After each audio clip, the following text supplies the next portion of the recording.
Doctor അയ്യങ്കാറിൽ നിന്ന് അപ്പനെ കുറിച്ച് മനസ്സിലാക്കിയ വിവരങ്ങൾ ഞാൻ തന്നെയല്ലേ മേക്കാടനെ അറിയിച്ചത്? സൂസൻ മേരി തോമസിന്റെ കാര്യത്തിൽ മറിച്ചൊരു അഭിപ്രായം എനിക്കില്ല. ബട്ട് മമ്മയുടെ മനസ്സ് ഇപ്പോഴും അപ്പന്റെ കൂടെയാ, അല്ലേ? അതെ. എന്തായി വേണു? നോ സാർ, ഇല്ല. ഓക്കെ, ഞങ്ങൾ ഇപ്പൊ പോകുന്നു. ബട്ട് റിമെമ്പർ ദിസ്, കൊലപാതകം ചെയ്യുന്നത് പോലെ തന്നെ കുറ്റകരമാണ് കൊലപാതകിക്ക് അഭയം നൽകുന്നത്.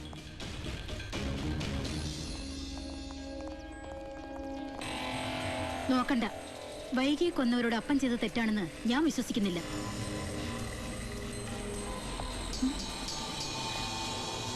പേടിക്കണ്ട.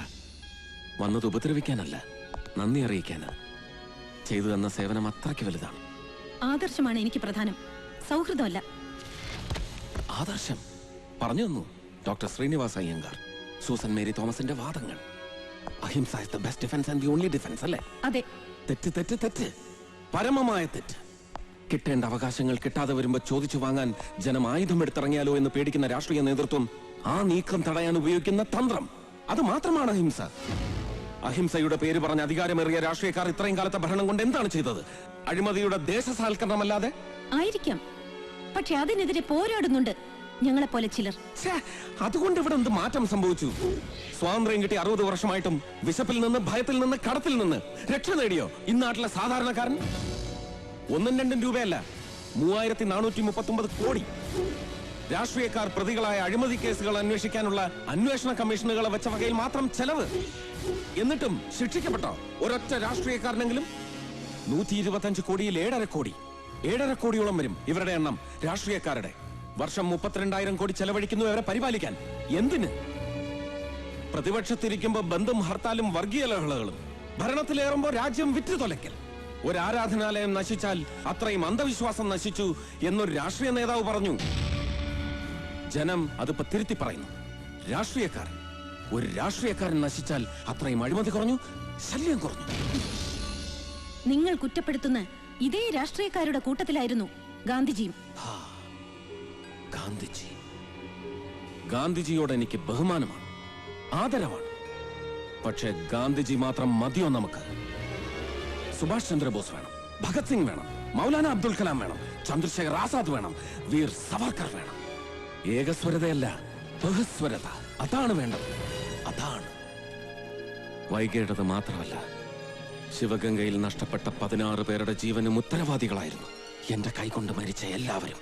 ഒരു ഖേദവുമില്ല എനിക്ക്. കാലത്തിന്റെ തീരുമാനം അതാണ് ഞാൻ നടപ്പിലാക്കിയത്. പേര് വെക്കാതെ സൂസന്റെ ദിശയ്ക്കടക്കം ഞാൻ അയച്ചു തന്ന സീഡികളിലെ അഴിമതി വിവരങ്ങൾ പുറത്തു വരുമ്പോഴുണ്ടാവുന്ന ജനരോഷം, അതിന്റെ മറമതിയായിരുന്നു എനിക്ക് അവരെ ഇല്ലാതാക്കാൻ.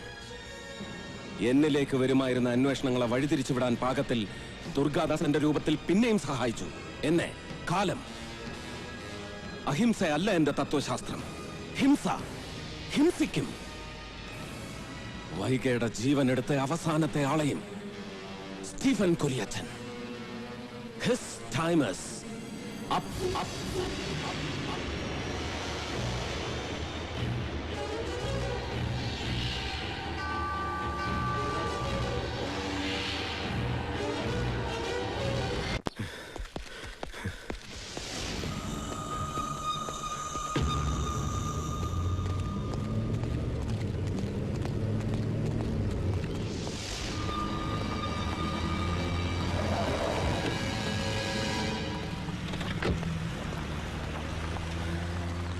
Sir, good morning. തന്നെ ഞാൻ പ്രതീക്ഷിച്ചു. കാര്യങ്ങളൊക്കെ ഞാൻ പറയാതെ തന്നെ അറിഞ്ഞു കാണുമല്ലോ. പോലീസ് പ്രൊട്ടക്ഷൻ തരാനാണ് ഞങ്ങളുടെ തീരുമാനം. എനിക്കൊരു പ്രൊട്ടക്ഷനും വേണ്ട. ഇത് എന്റെ എസ്റ്റേറ്റാ. അതുകൊണ്ടാ എന്റെ കൂടെ ഈ വക്കച്ചനല്ലാതെ വേറെ ആരും ഇല്ലാത്തത്. ഇവിടുന്ന് പുറത്തേക്ക് ഇറങ്ങിയാൽ എന്റെ ചുറ്റും ഉണ്ടാവും എപ്പോഴും 100-150 പേർ, പാർട്ടി പ്രവർത്തകർ. അവര് നോക്കിക്കോളൂ ഈ ശരീരം. സാർ കരുതുന്ന പോലെ നിസ്സാരക്കാരനല്ല അപ്പൻ മേനോൻ. താൻ ഈ കൈ കണ്ടോ? ഇതുകൊണ്ടൊരെണ്ണം മനസ്സറിഞ്ഞ് പൊട്ടിച്ച പിന്നെ അവനില്ല. താൻ പറഞ്ഞ അപ്പൻ മേനോൻ. താൻ ചെല്ല്, എന്റെ ജീവൻ ഞാൻ രക്ഷിച്ചോളാം. അയാൾ അങ്ങനെയൊക്കെ പറയും. നമ്മൾ ചെയ്യാനുള്ളത് ചെയ്യണം. വാ സർ.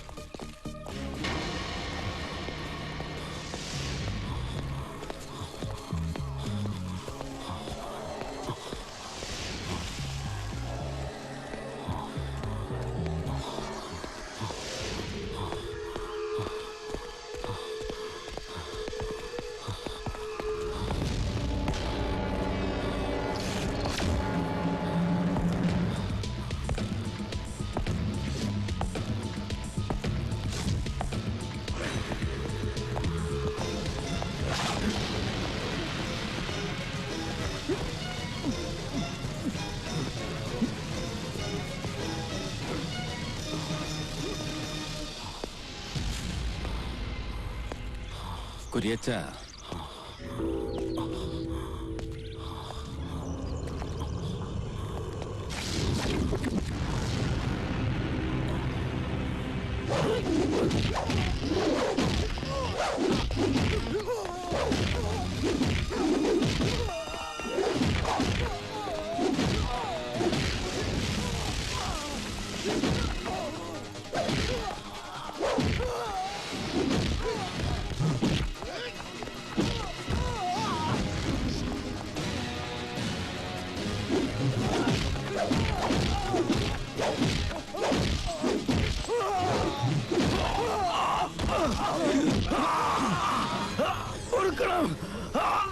എന്നോട് പൊറുക്കണം. പൊറുക്കുന്നത് പ്രതിയോഗിയോട്. ശത്രുവിന്റെ വിധി മരണമാണ്. എന്റെ വൈകിയെ കൊന്ന നിനക്ക് മാപ്പില്ല. വൈകിയെ കൊന്നത് ശരിയാ, ഞങ്ങളത് ചെയ്തത്. പക്ഷേ ഞങ്ങളെ കൊണ്ടത് ചെയ്യിക്കായിരുന്നു. ആര്? ആര്?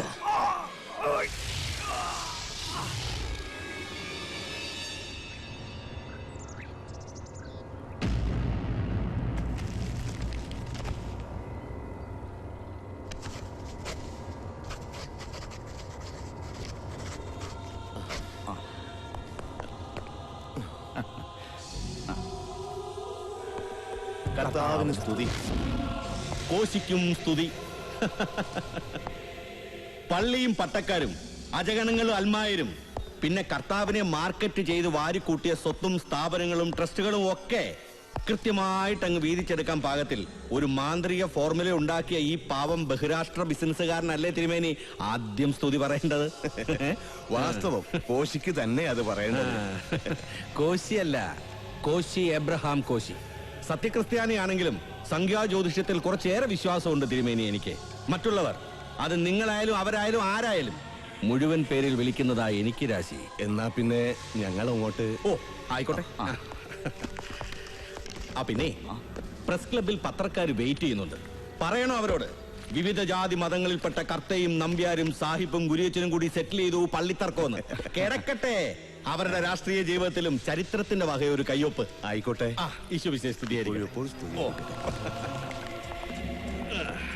കോശിച്ചായനെ സമ്മതിക്കണം. കോശി എബ്രഹാം കോശിച്ചായനെ സമ്മതിക്കണം.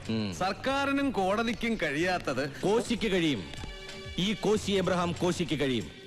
അതവിടെ നിൽക്കട്ടെ, നമുക്ക് നമ്മുടെ കാര്യത്തിലേക്ക് കിടക്കാം. ശിവഗംഗ, അവിടെ ഞാൻ ആഗ്രഹിച്ച രീതിയിലല്ല കാര്യങ്ങൾ മൂവ് ചെയ്യുന്നത്. വരദരാജ ചെട്ടിയാർ, ബാലസിംഗം, കൃഷ്ണമൂർത്തി കാർ ഫാക്ടറി പണിയാൻ ശിവഗംഗയെ കുടിയൊഴിപ്പിച്ച് എനിക്ക് തരാമെന്ന് ഏറ്റിരുന്ന പാണ്ടിനാട്ടിൽ എന്റെ ലെഫ്റ്റനൻസ് അവരിന്നകത്ത. കാരണം അവൻ അപ്പൻ മേനോൻ. നമ്പ്യാരെ, നിങ്ങൾ പോണോ അവനെ കാണാൻ? എന്നിട്ടൊരു ഫോർമുല ഉണ്ടാക്കണം, ഒത്തുതീർപ്പിന്റെ ഫോർമുല. സമ്മതിച്ചില്ലെങ്കിലോ? സമ്മതിപ്പിക്കണം. അറിയാലോ, ഈ കോശി ഒത്തുതീർപ്പിന്റെ രാഷ്ട്രീയമേ എവിടെയും കളിച്ചിട്ടുള്ളൂ. ഒത്തുതീർപ്പില്ലാത്തത് കോശി എബ്രഹാം കോശിച്ചായനോട് എതിർക്കുന്നവരോട് മാത്രം. അതെ, ശിവഗംഗ മാത്രമല്ല, ഒരുപാട് ഗ്രാമങ്ങൾ വേറെയും കണ്ണുപറ്റിച്ച് വെച്ചിട്ടുണ്ട് ഞാൻ ഇന്ത്യ മഹാരാജ്യത്തിന്റെ ഭൂപടത്തിൽ. 50 കോടി ജനങ്ങളുടെ ഒരു ഇന്ത്യ, കാശുകാരന്റെ ഇന്ത്യ, സമ്പന്ന ഇന്ത്യ, രാജ്യാന്തര കോക്ടെയിൽ പാർട്ടികളെ വിദേശികൾക്കെന്നും പൂവർ ഇന്ത്യ എന്ന് പുച്ഛിക്കാൻ പാകത്തിൽ പന്നി പെറ്റ് പെരുകുന്ന പോലെ പെരുകി പെരുകി നമ്മുടെ രാജ്യത്തിന്റെ വികസന കുതിപ്പിനെ തടയിടുന്ന ബാക്കി ജനമുണ്ടല്ലോ, ബിലോ പോവർട്ടി ലൈനിന്റെ മേൽക്കൂരയ്ക്കും താഴെ താമസിക്കുന്ന ഒന്നിനും കൊള്ളാത്ത ഇത്തിൽ കണ്ണികളായ ദരിദ്രജനം, അവര് പോണം. അത് പ്രകൃതി കൊണ്ടുപോയാലും ശരി, നമ്മൾ കൊണ്ടുപോയാലും ശരി, പോണം.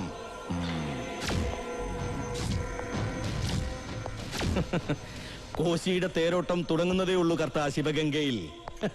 ഗണപതിക്ക് വെച്ചത് തന്നെ കാക്കയ്ക്ക്. അങ്ങനെ ശുഭമല്ലാത്ത സംഭവിക്കാൻ പാടില്ല. അതും പറയണം അപ്പനോട്. എന്നിട്ടും വഴങ്ങിയില്ലെങ്കിൽ സംസ്കരിക്കണം അവന്റെ ഇഷ്ടങ്ങളെ.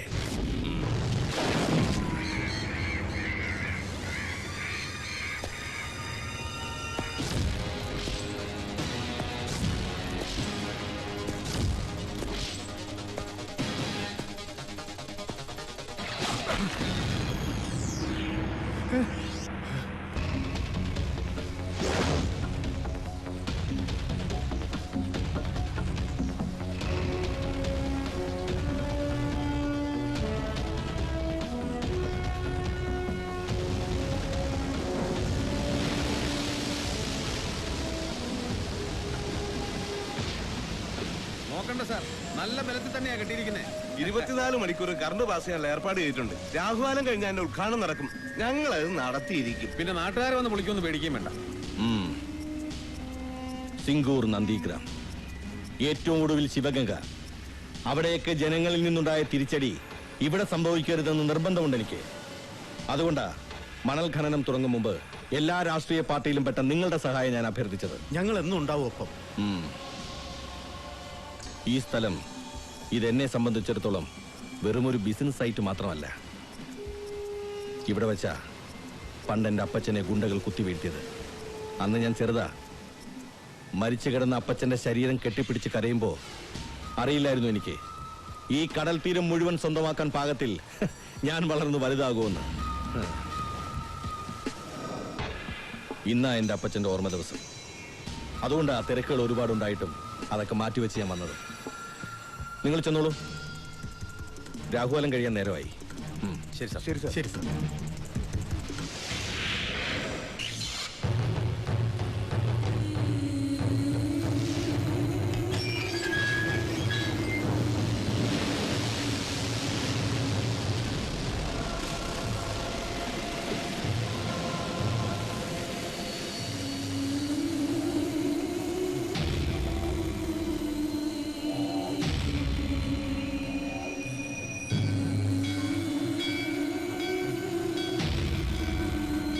എന്താ മക്കളെ, സഹായത്തിന് വന്നതാണെങ്കിൽ മടിക്കണ്ട, ചോദിച്ചോളൂ.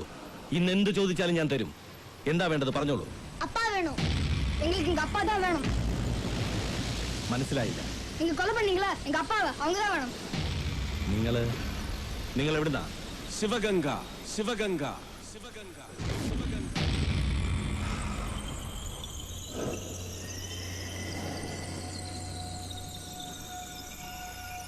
ഓർക്കുന്നില്ലേ നീ ശിവഗംഗയെ? കാർ ഫാക്ടറി പണിയാൻ നീ കുരുതിക്കളമാക്കിയ ശിവഗംഗ അവിടുത്തെ കുട്ടികളായിരുന്നു.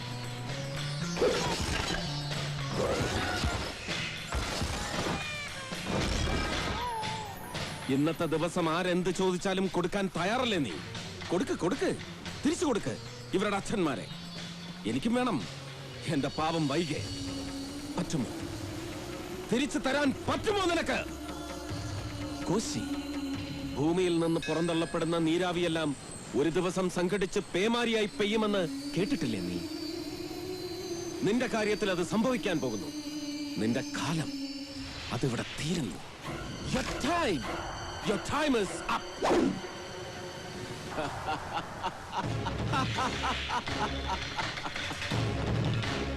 എന്റെ കാലം അത് കുറിക്കാൻ മാത്രം നീ വളർന്നിട്ടില്ലപ്പൻ. പക്ഷെ നിന്റെ കാലം അത് തീരുമാനിക്കാൻ കഴിയും ഈ കോശി എബ്രഹാം കോശിക്ക്. നിന്റെ വൈകയുടെ കാലം കുറിച്ചതുപോലെ, ഇവരുടെയൊക്കെ തന്തമാരുടെ കാലം കുറിച്ചതുപോലെ, പിന്നെ നിനക്കറിയാത്ത ഒരുപാട് ഒരുപാട് പേരുടെ കാലം കുറിച്ചതുപോലെ എനിക്കത് സാധിക്കും. Now your time is up.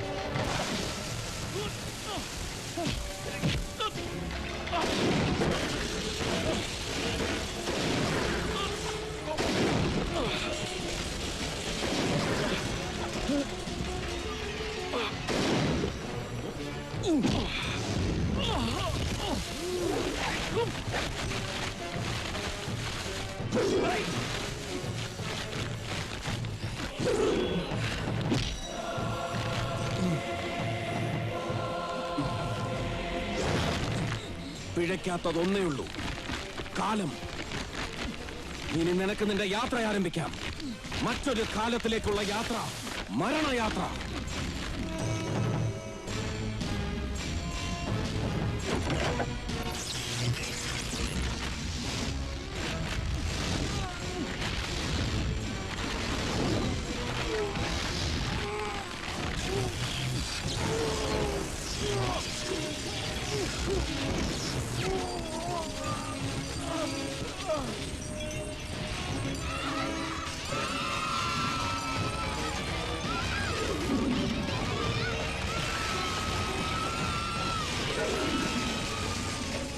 ഇതോടെല്ലാം അവസാനിച്ചു എന്നാണ് ഞാൻ കരുതിയത്.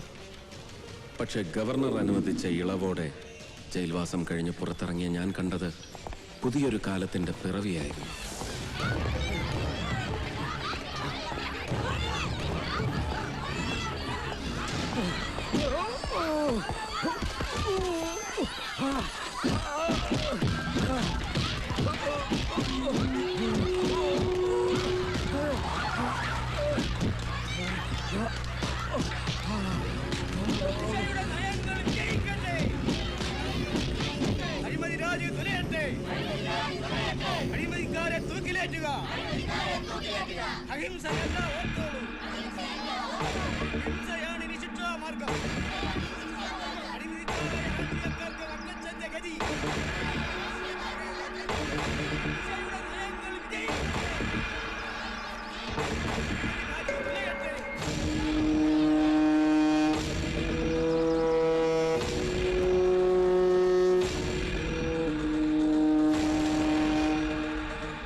As you kill, you'll be killed.